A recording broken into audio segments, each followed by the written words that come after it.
Wala pang bisita.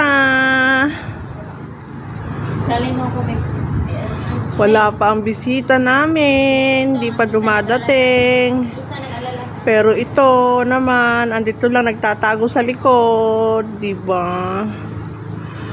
Ang aking inaanak na si Jenny nasa loob. Tapos si Karina naghuhugas ng plato. Ang mamsi nag-iihaw. Wala pa mga bisita.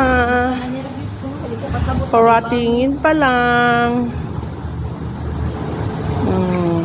Diba?